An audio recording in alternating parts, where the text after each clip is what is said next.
With all the hurting going on in the world today, how could I possibly make a difference? After all, I'm only one guy. Howdy. Howdy. How about you? Do you feel this way? Do you believe that the world's problems are so big and you are so small that you couldn't possibly make a difference? I'd be lying to you if I said that I was perfect. I would be lying to you if I said that I didn't struggle with this, because I do. I see so many opportunities to make someone's day better, but then I make excuses, talk myself out of doing something, and then walk right on by. Why? As I tell a few very personal stories this morning, I'm not here seeking accolades or recognition. I'm simply here to remind us that even the smallest act of kindness could make a huge difference in another person's life, and that there are an infinite number of opportunities to make this happen. We just need to open our eyes, open our minds, and open our hearts to see the possibilities. Human effort can make the world a better place. Let me show you how. It started as a normal Sunday at church until after the service, the lady in front of me turned around, looked at me, and said, "You have a beautiful voice." Is she kidding me right now? There's no way she's talking to me. So I said, "Who, me?" She said, "Yes, you. Thank you for sharing it with us today." So I hopped over the pew, shook her hand, gave her a big hug, high five, knuckle touch. No one had ever told me that before. Now, can anybody in the room guess how that might have affected the rest of my day? Everywhere I went, everything I did, I was singing. I drove my family nuts. It was awesome. These few simple words inspired me to do things that up until that day, I had only dreamed of. I joined the music ministry at church. They even let me sing lead on a song once. But hey, I did do it. Mark Twain said, "I can live for 2 months on a good compliment." Folks, I've been living on that one for years. One Friday morning, I was at home, sitting at my dining room table, drinking a cup of coffee and reading the newspaper. I remember the headlines: "Husband and wife killed in motorcycle accident." I read the article, and I read their names, and I didn't think another thing about it the rest of the day, or the rest of the weekend for that matter. Monday, when I returned to my office, one of my coworkers came up to me, and he was emotional. He said, "Did you hear what happened to our janitor?" I said, "No, tell me, what happened?" "Well, she was killed in that motorcycle accident last Thursday. Didn't you see her name on the front page of the paper?"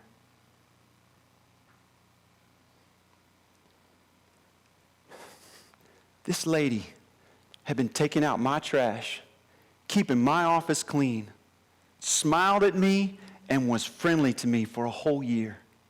And if anybody in this room would have asked me, I couldn't have even told you her name. I couldn't have told you her name.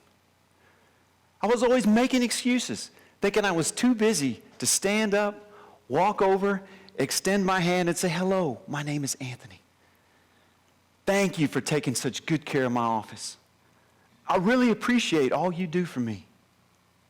And she would have looked back at me and smiled, because she had a beautiful smile, and said, "Hello, Anthony. My name is Diane. It's nice to meet you." So take the time and make the time to lift people up and get to know them every chance you get, because you may not get another. I had the privilege of being invited back here on campus to be a speaker at one of my old engineering seminar classes. And I was asked to share what I had learned in my career since I had graduated. And I was going to do that by sharing my stories of leadership and service. Once the presentation started, 50 minutes just evaporated.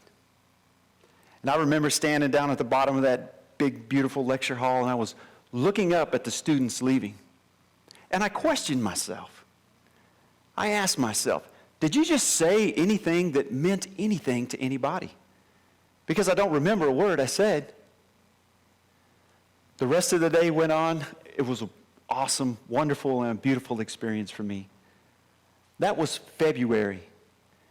Now, if you fast forward to July of the same year, at the place where I work, we were getting ready for an audit. Yeah, audits never go away, do they? Not in your personal life or in your professional life. And the way we like to do it is we make a nice, long receiving line so we can cordially greet our auditors and make them feel welcome. You know how to do it. Hi, how you doing? It's nice to meet you. Thank you for being here. Gosh, I hope you don't find anything. I mean that. So the process finished, and as I turned to go back around the room and go sit back in my seat, there was a guy standing right there, looking very intently at me. And he said, "Did you give a presentation at Texas A&M in February?" Maybe. It freaked me out. He drew in closer. He said, "No, I'm serious. Did you give a presentation at Texas A&M in February?" I just started laughing. I couldn't believe it. I said, "I don't even know you, man. I know we work for the same company, but how in the world would you possibly know that?" He said, "Let me tell you something. My son was in that class. And as soon as he got out, he picked up his phone and he called me. And he told me about you. And I don't have a clue what you told him or you told the class that day. But I just want you to know that you made an impact on my son. And for this, I thank you." You talk about blown away. I didn't have a clue I influenced anybody in the room that day. So influence is like a ripple in the water. You never know how far it will go or who it will touch. My sister is a teacher, and she called me one day, and she asked if I would come and speak to their group of 8th graders who were going to retake the math TAKS, standardized test. We all know that is a big deal. So she asked if I would come and motivate and inspire them and lift them up on a Friday so they would be ready to go on the test, for the test on Monday. So I said, sure, I would love to. So I did what I always do. I started writing, and I started editing, and I started practicing, and I was preparing to deliver a championship message. I was going to knock their socks off. I could just see the headlines of the paper. Local speaker motivates 8th graders to new heights. Oh, it was going to be awesome. The day finally arrived. And as soon as I started speaking, I could tell something just wasn't quite right. There was a lot of commotion in the room, kids coming and going and doors slamming. And right away I told myself that I just can't wait to get finished. 15 minutes later, I went, whew, I'm so glad that's over with. Next thing you know, my sister's coming up to me with the other teachers, high-fiving me and patting me on the back, going, oh, that was so good. I think they got a lot out of it. I just looked back at them and said, where were you? Didn't you see that kid fall asleep and fall off the bleachers? And they went, oh, no, that was perfect. What I didn't tell you was that my 7th grade daughter was in the room at the time. She had asked her aunt if she could listen to Dad, so she sat in the back. When the bell rang, I motioned over to her and I said, let's get out of here. I just couldn't wait to get out of there fast. I couldn't get out of there fast enough. So as we were driving home, I just couldn't let it go. I was so frustrated. I prepared so hard. I was all worked up. So finally I just said, how do you think that went? My family knows I'm a Toastmaster. I want some feedback. So she gave me a great evaluation. She told me some things I did well and some things that I could improve on. Then she asked me how I thought it went. I said, oh, it was terrible. You were there. Couldn't you see it? Couldn't you feel it? I was out of sync, off kilter. I didn't connect with anybody. I just don't think I made a difference for anybody in the room today. And that's what they asked me to do. She was quiet for a while. She said, Dad, I don't know what to tell you. But all I can think about is this.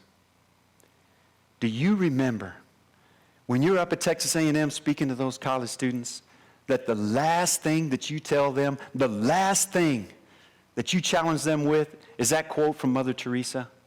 If you can't feed 1,000, then feed just one. I said, of course I remember that quote. That's my all-time favorite quote. Why are you thinking about that right now? She said, do you remember that one boy that came up to you after your speech today? He told you that he enjoyed your speech so much that he wanted a copy, and you gave him the copy that you had in your hand. Do you remember that one boy, Dad? Yeah, I remember him. And then she said, well, you made a difference for him. You talk about humbled. For those of you that don't know, I love everything about what I'm doing here today. And every chance I get to speak, I love the practice and the prep and all that goes in it and the opportunity to deliver a great message. And then I love the applause and the high fives and the pats on the back and the trophies and the confetti falling from the sky. I love it all. But on this day, my daughter reminded me that it's not about me. It's about making a difference for one person at a time, every chance you get.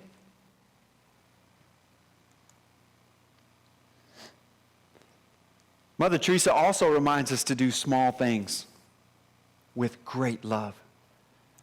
Just think of the opportunities that are in front of us every single day.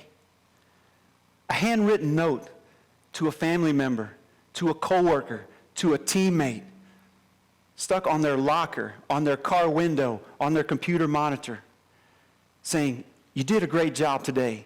I really enjoy working with you. A kind smile and an encouraging word to the checker at Walmart when the line is a mile long and the price won't scan, and you're in a hurry too. All you have to do is look up and smile and say, it's going to be okay.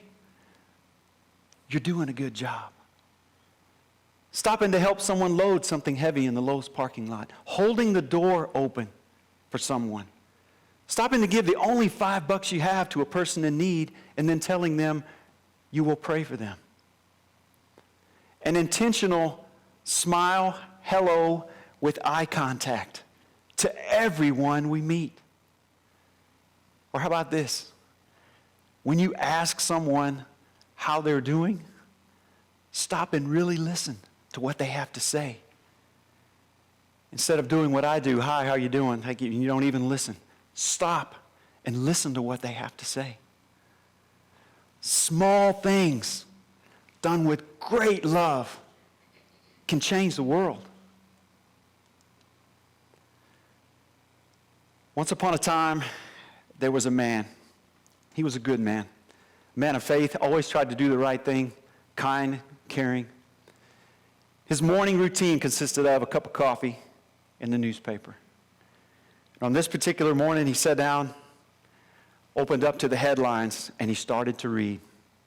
And all he saw was bad stuff. Bad stuff in his city, bad stuff in the community, bad stuff in the surrounding counties. And the more he read, the angrier he got. Until finally he couldn't take it. So he raised his eyes to heaven and thought, God, why don't you do something? Then he flipped to the USA Today section, and it got even worse. Senseless violence in our country, bickering and fighting in our government, a natural disaster every week, people living in poverty. And he couldn't take it. But this time, he shook his fist at heaven and said, God, why don't you do something? This is so bad. God just looked down, smiled, and said, I already did. Now I need you, and you, and you, and you to do something. If not us, then who? It is so easy to think that someone else will do it. If not now, then when? This cannot wait till tomorrow. Making a difference does not have to come in a landslide victory. It comes one person at a time. And all it takes is one. One person to care. One commitment to act. One person with enough courage to toss the pebble into the water. And it doesn't matter how big the pebble is, because the pebble will start a ripple, and the ripple will start a wave, and the wave can move mountains. Now go, be the one, feed just one. Thank you very much.